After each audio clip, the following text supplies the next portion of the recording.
We see Shadow and Shadow Crime, Shadow Ursaring into Cradily, both Pokemon will pace at the same speed. Ursaring to that Hail Mary, which with full sending does the opponent respect the damage. Welcome back to the channel. It's been no secret that I have not been a huge fan of the state of Pokemon Go PvP. Glitches such as one-turn lag, DRE, etc. are super annoying for people that enjoy very glassy Pokemon. Of course, my channel mostly revolves around Shadow Pokemon. Taking an extra charge move can be detrimental to your chance of having success. Despite issues that continue to remain in the game, I'll be honest, I do still quite enjoy this game most of the time anyway. I've thought about quitting numerous times, and then I wake up this morning and it's battle submissions like this that remind me why I still play the game and why I still enjoy Pokemon Go PvP. Today we have got an incredible battle submission from Buthesfunnytho. He's going to be utilising numerous, I believe we've got 9 different teams in the Retro Cup and going to be slaying some basic bitch meta teams. Need I say any more than that? Without any further ado, let's get into the battles. And in game 1, Buthesfunnytho is going to lead Blossom into Altaria. Despite having access to Dazzling Gleam, in the 2-shield scenario, this is not a fantastic matchup. We're going to bank a boatload of energy and save switch into Shiny Shadow Tentacruel. I'm super jealous of this pick, man. I've been hunting these poison grunts all over the shop and I still have not got the shiny. We're going to shield up the Sky Attack, return fire with the Scald. Scald is resisted, but still does a decent chunk of damage.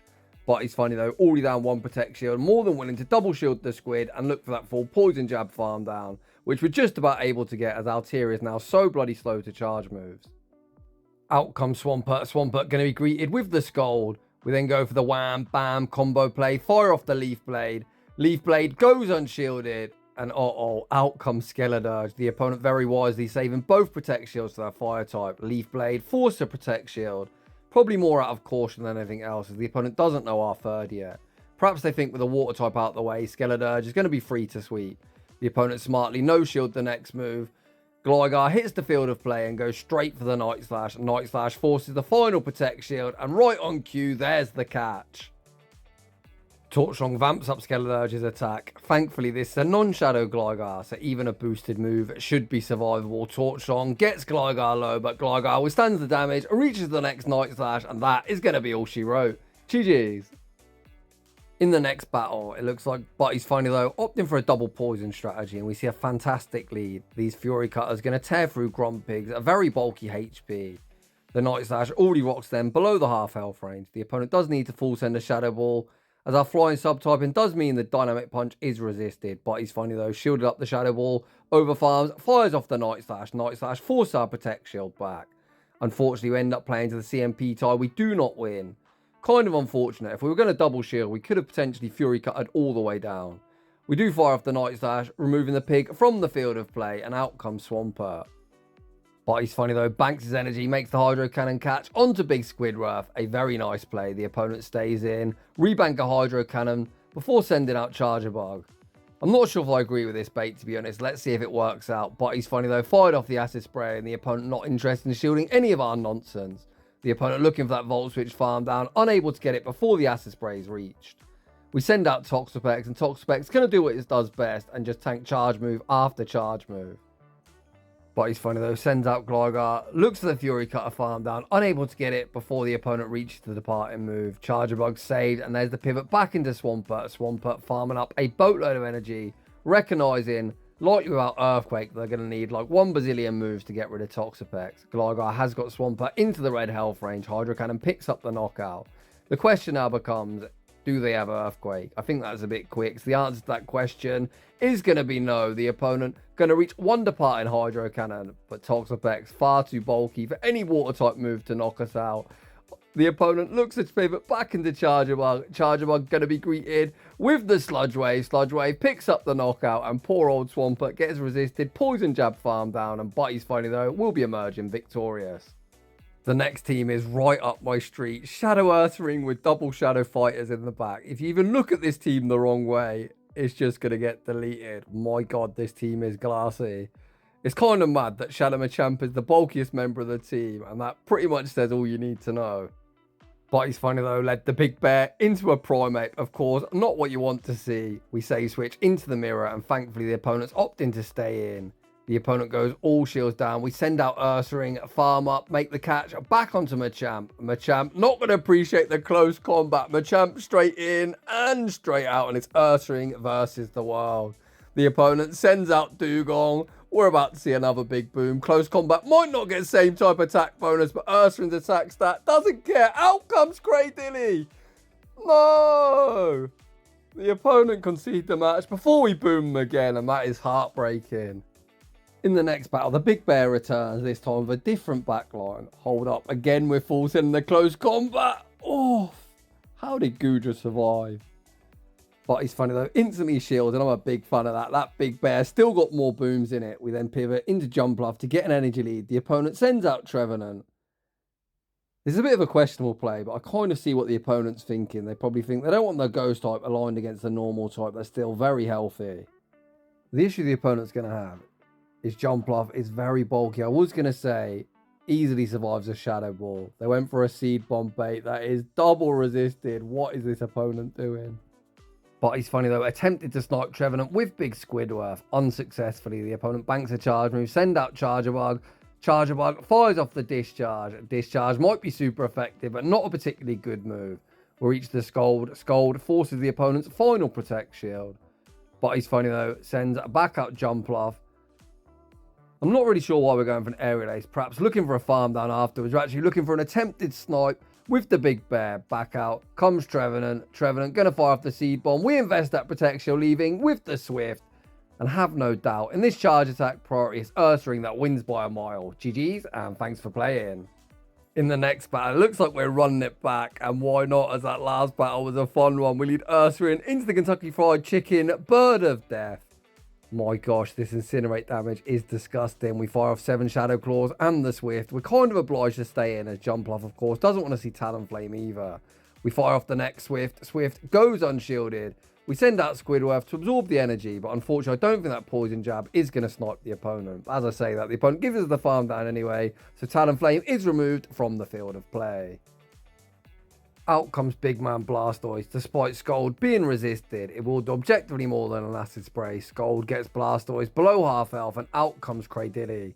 Tentacruel once again going to fire off the Scold, which will hit for neutral as Rock takes super effective from water, while Grass does resist. But he's funny though, makes use of his Switch Timer popping up, sends out Ursaring, getting Cradily to dump some of his energy. We send out Jumpluff. I think we've always got to save 1 shield, so if you're going to shield the first Rock Tomb, if they make a second, you've definitely got to let it go, because if Blastoise is on Ice Beam, that is going to be double super effective damage. Cradily does reach the second Rock Tomb, but he's funny though, thinking about it, recognises the move from Blastoise, will potentially do more. Back out comes Blastoise. Blastoise goes to the Hydro Cannon bait. We throw instantlys here. I would have liked to see 1 Fairy Wind and the charge move. We full send the Acrobatics, send out Tentacruel. The opponent unable to roll out farm down. Gonna fire off the Hydro Cannon. Hydro Cannon will be moving us from the field of play. We've got the Aerial Ace banked. Aerial Ace, not the best move, but we'll knock out Blastoise from here, and we take that game. Heading into the next battle, we see Ursaring into Cradily. Both Pokemon will pace at the same speed to charge moves. We full send the close combat. Does the opponent respect the damage? They do not. Get that Cradily off my screen, and out comes Jumpluff. Ursaring with a double debuff defense, but unfortunately, Fairy Wind. Well, unfortunately for the opponent, not unfortunate for us. Fairy Wind still doesn't do much damage. Ursaring overfarms, fires off the Swift. Swift goes unshielded, then we farm up and make the catch onto Squidward, saving Ursaring with energy for whatever's in the back. That thing in the back happens to be Piloswine. Piloswine going to be greeted with the Scold. Scold should be forcing the Protect Shield. Oh, the opponent looked to call the bait. We're not baiting, and that game is simply over. What a win. In the next battle, we have an Armaldo sighting. I really want this Pokemon to be good, but in reality, it just simply is not. Armaldo fires off the Liquidation. Oh, big damage. But he's funny though, looking to prove me wrong, telling me that Armaldo isn't that bad after all. Out comes Clodsire. We bank a bucket of energy before sending in the Quagman. I think we've caught a Stone Edge here as well. The catch wasn't the cleanest, but it looks like the opponent was just spamming that Stone Edge, looking to remove Armaldo from the field of play. Clearly petrified of its damage output. Someone being petrified of Armaldo, that is a sentence I never thought I'd say. The opponent fires off the Earthquake, but Quagsire, grinning away, withstands the damage and farms up very close to the double Aqua Tail. The first Aqua Tail, forced to protect shield. We look to fire off the next one, but the opponent makes a very nice catch, catching onto Jumpluff. Switch timer's up. Armaldo re-enters the arena and going to fire off the cross poison. How much does this do? Jumpluff's insanely bulky. Oof, big damage. Armaldo incredibly spammy. Already the next cross poison, which goes unshielded. We get the boost. Armaldo absolutely popping off. Back out comes Cradily just to get farmed down, and that is an Armaldo sweep. Well, apparently I'm wrong. Armaldo not that bad after all. Heading into the next battle. We lead the big bear into Alolan Raichu. I can't believe we lost CMP here. So base stats on PV Poke, if both have PvP IVs, Ursaring on 140 attack compared to Raichu's at 136. I guess the only logical explanation for us losing that CMP tie is it's a very good Ursaring, something like a 0-15-15, and the opponent is just running a research reward Raichu. We take out Raichu, the opponent sends out Ferret, we invest to protect shield, the opponent tries to catch the close combat onto Clodsire, and we send out Jumpluff. This isn't particularly where Jumpluff wants to be. However, Jumpluff isn't reigning supreme, more or less at number 1 in every one of PV Poke's rankings, and any meta is allowed at because it can't fight back in some of its bad matchups. The Poison Stings are super effective, as was the Stone Edge, but double Acrobatics, which we throw on the CMP tie, puts Clodsire deep into the red health range.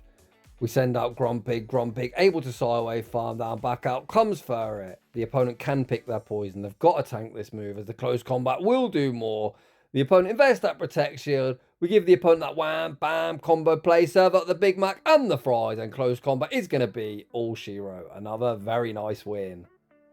In the next battle, we are running it back. We see a familiar lead with Ursaring into Goodra. We've already seen previously that Goodra is bulky enough to survive a close combat, much to my disappointment. We're actually going to see Buthesfunnytho elect to let the bear go down, which also makes me kind of sad, as I love seeing that thing boom. We send out Jumpluff, able to Fairy Wind farm down. Out comes Dunsparce. Dunsparce going to be greeted with the Acrobatics goes unshielded. We farm up and look to make a catch of what should be a Rock Slide onto Grumpig. Of course, if you are a Dunsparce user, don't drill on Jumpluff. Ground moves are triple resisted. The opponent sends out Primeape that's getting torn apart by the sideways. They do have access to Rage Fist that does in turn hit back for super effective, but he's funny though. Gonna double shield, look for the full sideway farm down, leaving very close to the double dynamic punch. The opponent still with 2 shields, dynamic punch, strips to protect shield. Did we just catch the drill run? Please tell me we did. The opponent actually make a heads up play, firing off the Rock Slide, potentially looking to cover for a catch. Rock Slide might be super effective, but Jumpluff withstands the damage, fired off the Acrobatics, forced to protect shield. Is this now Aerial Ace range? Aerial Ace picks up the knockout, and we take that game. In the next battle, we see Ursaring into Latios, Shadow and Shadow Crime. Where else are you going to see this absolute insanity? The opponent save switches into Medicham. We catch the dynamic punch onto Grumpig. What a play. The opponent is going to fire off an Ice Punch, but Ice Punch not particularly threatening. We are going to see Buthesfunnytho invest the protection. Not that we needed to, but look to keep Grumpig reasonably healthy. We're not going to be able to fully side away farm down. Potentially can put him in a range, or even a resisted dynamic punch will pick up the knockout. Buthesfunnytho fires off the dynamic punch. Dynamic punch does pick up the knockout. And if Latios does return, we're going to Shadow Ball it to the face. Is the opponent willing to invest to protect shield? Yes, they are. We then pivot into Jumpluff, and these Fairy Winds are going to tear through their HP. The opponent fire off the Dragon Claw. Trainer, you need to pivot. The opponent finally pivots, and out comes Dunsparce. Dunsparce going to be greeted with the Acrobatics goes unshielded and instantly puts them below half health. We're going to see Buthesfunnytho invest protect shield, blocking up the Rock Slide. Oof, I'm not sure on this bait. Aerial Ace won't be lethal, but we're anticipating a shield here. The opponent calls it. We pivot into Grumpig. No, we get farmed down. I think we're throwing this game. Back out comes Ursaring. Ursaring gonna fire off the Swift. Oh man, surely this is drill run range, right? No, we survive on minimal HP. Reach the Swift. Swift is going to pick up the knockout. The opponent able to Dragon Ref farm down. We've got the Aerial Ace banked. What an insane roller coaster end game. But he's funny though, just about emerges victorious. GG's to both trainers. Heading into the next battle, we see Ursaring into the Kentucky Fried Chicken, a bird of death with a Jumpluff lurking in the back. Of course, we're obliged to stay in. Good fast move timing. 7 Shadow Claws and the Swift. Swift goes unshielded, and the opponent continues to farm up, allowing Ursaring to reach the second Swift. We then see the Seymour swap. Grumpig into Dugong, and in this battle, We are very much favoured as Dynamic Punch will be ever super effective. The opponent didn't shield the first, much to my surprise, and get instantly rocked into the red health range. The opponent return fire with the Icy Wind. Grumpig looks for the sideway farm down, which we're able to get, and the opponent sends out their own pig. With full sending. Does the opponent respect the damage Shadow Ball, force the final Protect Shield? We then farm up, pivot into Ursaring. Ursaring gets farmed down. Oh boy, we're trying to make our life complicated. We send out Jumpluff. Jumpluff, of course, can survive any one move. The opponent go for the Dynamic Punch bait. As we've got 2 shields, that is an awful bait. We're now going to invest the Protect Shield, blocking up the fly. The opponent is doubled up. Jumpluff going to invest both Protect Shields. Fully Fairy Wind farm down Talonflame. How often do you see that? Again, we get farmed down, looking to make a catch. Our catch attempt unsuccessful. The opponent fire off the Shadow Ball. Jumpluff withstands the damage, reaches the Aerial Ace. In another crazy battle, we do emerge victorious. GG's. Heading into the next battle, we see another fire type in the lead position. So once again, we're obliged to stay in. Do we YOLO the close combat or do we Swift bait? We are full sending, please. Please. Please. No! Unfortunately, unable to reach another close combat, so this one should go unshielded. Swift actually forces the shield, and we're not complaining. But the opponent is now at 100 energy. We're sending out Jumpluff. I'm not sure on this play. The opponent full send an Overheat as well. Holy crap. But he's funny though, saving 2 shields for Grumpig and hoping to sweep the back line. The opponent now going straight Aerial Ace. As is Shadow and Shadow Cron, Grumpig already finds itself below half health. We land the Shadow Ball at this point. We're just going to go for the shield. Full sideway farm down. And as the opponent threw an Overheat, they haven't even got a charge move banked on that snail should it return, which means we're going to be able to knock them out with a Dynamic Punch. The opponent does send out the snail. Dynamic Punch will be removing them from the field of play. The opponent send out their own pig. We look to make a catch for no reason whatsoever. The catch attempt unsuccessful. I guess Buddy's funny though, trying to give me an anxiety attack and play with his food. The opponent go for the Dynamic Punch bait, but that bait will not save their fate. We fire off the Shadow Ball and take that game. Heading into the next battle, we lead Crustle into Charjabug. The opponent say switches into... Oh no, why are we running Charmed Donphan? Oh boy, poor old Goodra gets deleted, I believe, in just 5 charms, which is kind of disgusting. Back out comes Charjabug, and we are full sending the Play Rough. Play Rough! Oh no, is this going to be a Donphan sweep? Much to my surprise, we don't shield the elephant. Exeter picks up the knockout Crustle. Fury Cutter farms down. I had a feeling it was going to be double Dragon. So I think we could have potentially swept there if we invested a Protect Shield. Crustle fires off the rock slide, which is supposed to be resisted. But someone forgot to tell Hakamaru that. We then fire off the Exeter, force the Protect Shield, and we send out Serperior. Even the shadow version of this grass snake is respectively bulky. The opponent go for the Brick Break, debuffing our defense. Again, not the best fast move time. It's using a 2-turn move into a 3-turn move. 1, 4, or 7 is the way to go. Despite the missed timing, I think we still survive 1 Dragon Tail, which we do, which gives us the energy required to reach the Aerial Ace, and that's going to be all she wrote. The first time was so nice, but he's funny though, said we had to do it twice. We see the Charmed Donphan once again, but this time we're not in the best scenario. We hard switch it into a Goodra lead and we are punished by Claydol. This is a scenario where you can see the downside of running a Pokemon that isn't a fairy but opting for Charm as your quick move. When you're not hitting for super effective, the damage is quite underwhelming. We're able to force our Protect Shield back with that Trailblaze. I guess we just send out the Grass Snake and hope the opponent doesn't Ice Beam us to the face. We see the instant no shield deployed. The opponent, as most Claydol users are, ever horny for that attack drop. Serperior gets a massive farm down. Out comes Dugong. Despite being debuffed, I think they should have sent out Goodra. The debuff Frenzy Plant rocks the opponent down to around a 3rd health. We send out Crustle and back out comes Goodra. X is forced to Protect Shield on the CMP type, but he's funny though, going to invest his own final Protect Shield, blocking up the Aqua Tail. But he's funny though, is going to be able to outpace to the X-Scissor, but X-Scissor from this range won't be enough to knock out. It does get him low, but not quite lethal. Can we now Vine Whip farm down Goodra, leaving with the Frenzy Plant? The opponent not wanting to get farmed down, send out Dugong. Dugong going to be straight in and straight out. Back out comes Goodra. We Vine Whip farm down and take that game. Heading into the next battle, we see the battle of bug types. As we're not running SmackDown, more of a neutral matchup than a commanding one. The opponent going to strike first, firing off the discharge. Buthesfunnytho, full send in the rock slide. Does the opponent respect the damage? Rock slide, forced to protect shield, and we send out Glassy. The opponent pivots into Kentucky Fried Chicken, Bird of Death. Despite us being an ice type and then being a fire type, our rollout, our quick move is hitting for double super effective damage. I definitely agree with this protect shield. We can then throw one rollout and not take the incinerate damage, and Glassy is going to leave with residual energy good to go. Down goes Talonflame. The opponent sends out Jealous and get there. We're able to reach the Shadow Ball. The opponent doesn't make a catch. Glassy absolutely popping off. Shadow Ball almost picks up that one hit KO. We send out Crustle just to force the energy. Surf picks up the knockout. We send back out Glassy just to get farmed down, and Grumpig hits the field of play. Gelatin did dump his energy, so I guess we always shield this move. We actually thought about calling it, and I'm very glad we did not. The opponent fire off the lunge, we fire off the dynamic punch, picking up the knockout. We're going to sideway farm down Gelatin and take that game.